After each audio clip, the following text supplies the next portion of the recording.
Mr. Carmichael's in the courtroom still? Yes, ma'am. Yes, Your Honor. All right, Ms. Day, raise your right hand for me. Who's with, do you solemnly swear or affirm any testimony you give in this matter will be true? Yes, ma'am. I can't hear Ms. Day. Yes, ma'am. I'm sorry. Hello? Yes, I said yes. I'm sorry. In the courtroom, Mr. Taylor, can you turn the can you angle the camera so that I can see Miss Day? Because I'm just seeing the tops of people's heads. Oh, that's perfect.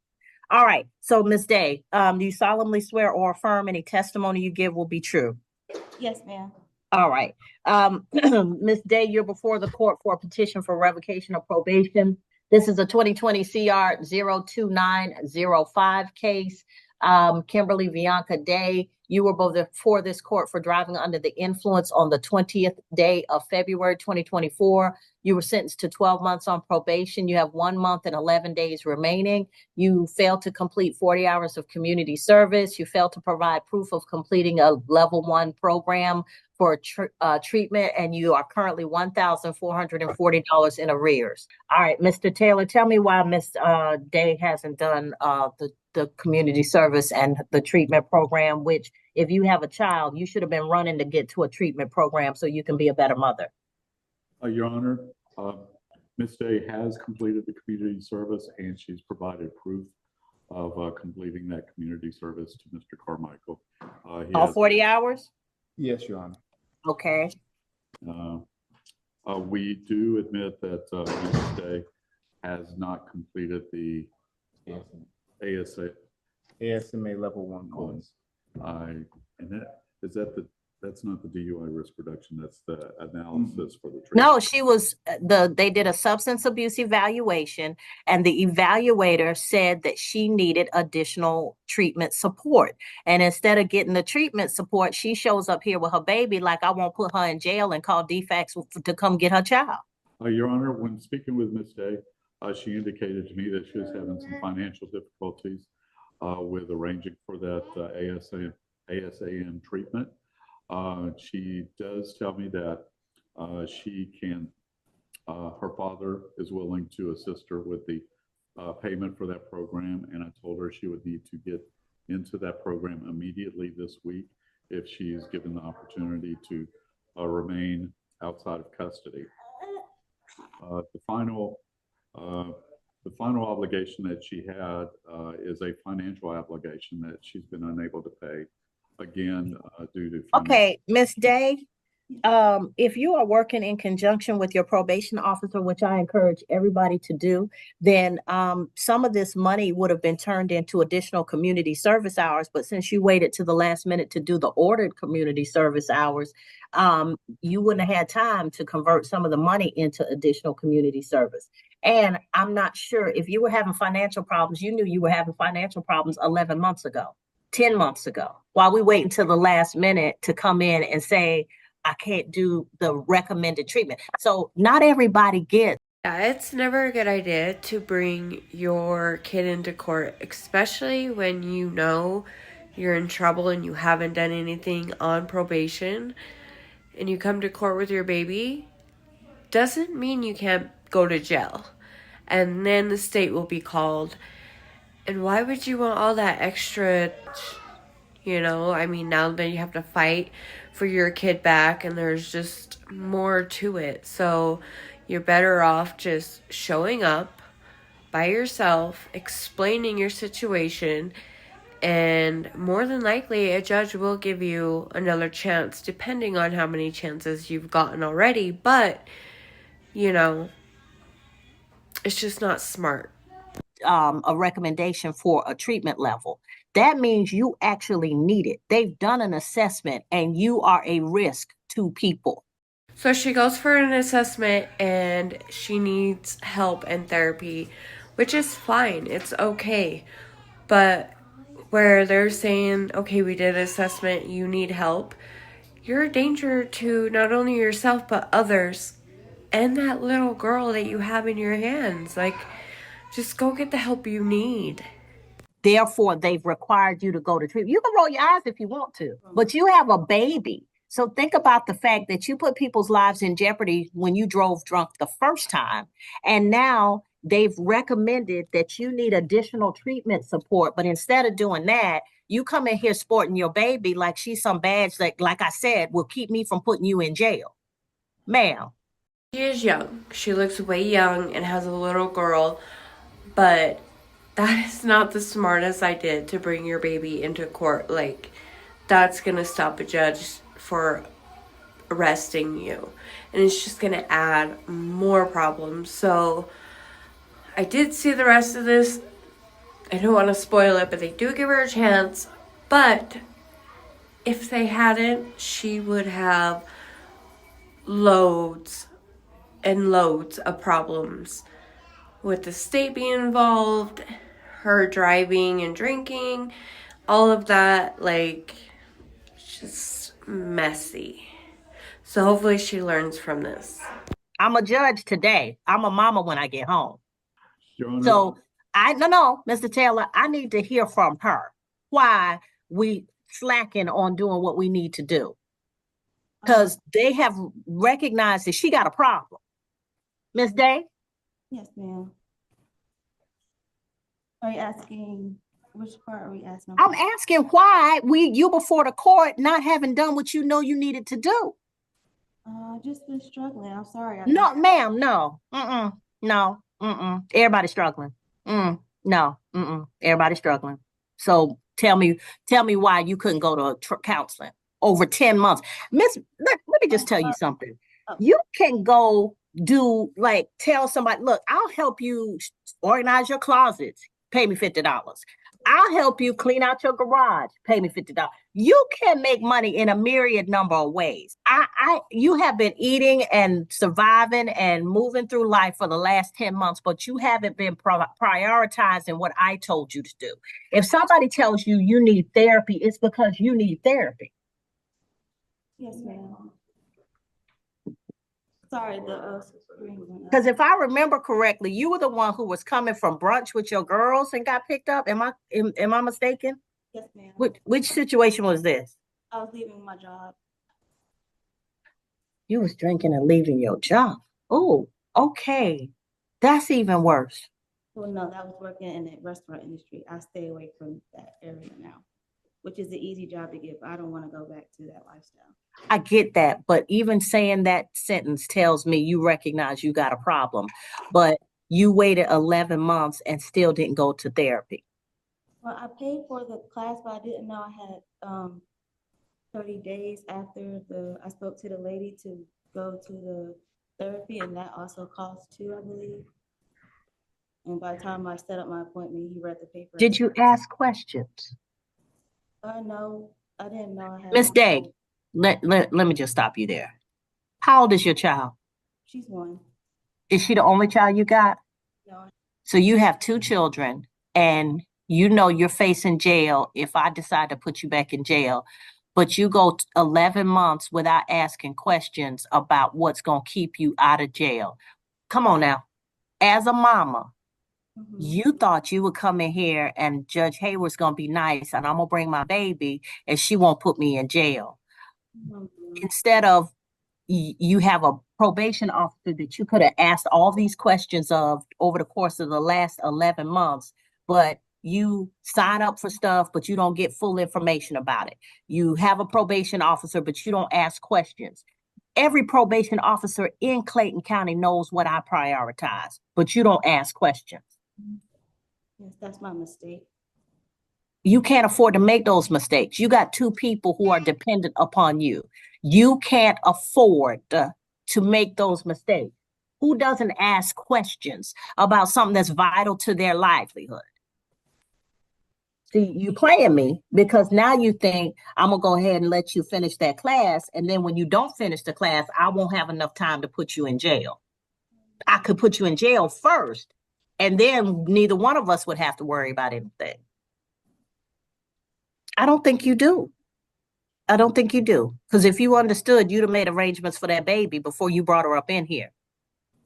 I tried. Everybody went back to school and work. I drove all the way from Virginia, got here last night. I ain't have nowhere else to keep her. Everybody went back. You did what? I said I drove from Virginia last night. I didn't have anyone to keep her. Everybody back to college. Who drove from Virginia?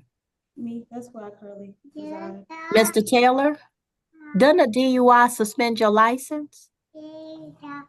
Yes, Your Honor. Does she have it back? I haven't inquired as to whether she has it back.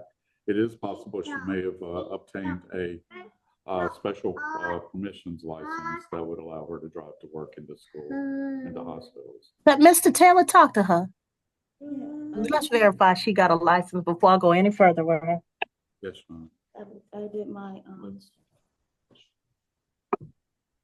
All right, yeah, y'all talk offline before we have to go any further on this.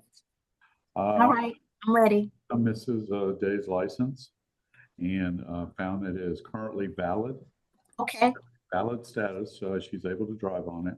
I have the okay, license number. Furthermore, Your Honor, Ms. Day has been tested over the course of her probation for alcohol. She was tested at least 3 times at spaced intervals. uh-huh. Tested clean all 3 times. She did not violate any of the testing. All right, Ms. Day, come on back up. So while I understand the importance of the ASAM testing, I think that her pattern, or rather lack of a pattern of drinking being clean at random intervals during her probationary period when she was tested, indicates that she did take the admonition of staying away from alcohol seriously. All right, Miss Day, let me just explain to you why I'm so tough on you. First of all, it's alcohol, and I don't want anybody's life impacted by a drinking driver. Okay, number one. But number two, the studies have shown the health and welfare of a child depends more on the mother, even in a 2-parent home where you're stable and both parents are you married, you both got good jobs, all of that. The health and welfare of a child depends more on the mother's stability and well-being than anything else. You got me? If you're stable and doing well, your kids are going to be stable and doing well. Even if you don't have all the money in the world, you're going to think your way through problems and you're going to make it happen for your children. So never pass up the opportunity to, if somebody in a black robe tells you you need to do X, Y, and Z, do X, Y, and Z. If you can't manage X, Y, and Z, ask questions. Your whole job is to make sure these little people grow up well. So if you don't ask questions, if you're not aggressive about making sure your situation is good, then they're just at the mercy of whatever happens to you. And I know life can be hard. Trust me, I was raised by a single mom. So I know some of the stuff that you're struggling with. But what I'm saying to you is you got to prioritize those things that are, one, going to keep you with your children, and number two, going to move you forward. Now, let's talk about jobs. Where are you working? I'm working at a daycare, but. I can't hear you. I'm working at a daycare, so I could. Okay. So she gets daycare, so you're working there and okay, that's a good idea. Are you taking any classes? No. Where do you see yourself once she's in school? Just working. Okay, Miss Day, let me tell you something. I need you to sit down and come up with a plan.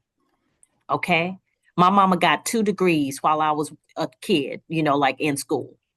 What I want you to do is find the nearest community college to where you are and figure out what programs they have. Even if it's a trade or a technical school, that's even better sometimes because you come out as a business person. Find something that you can do that means that you're going to be in control of your life and making money for your children. You hear me? Because what I hear is somebody who's a little bit defeated. You are kind of down, like you just doing the minimum to get through. You're just doing what it takes to get from day to day to day.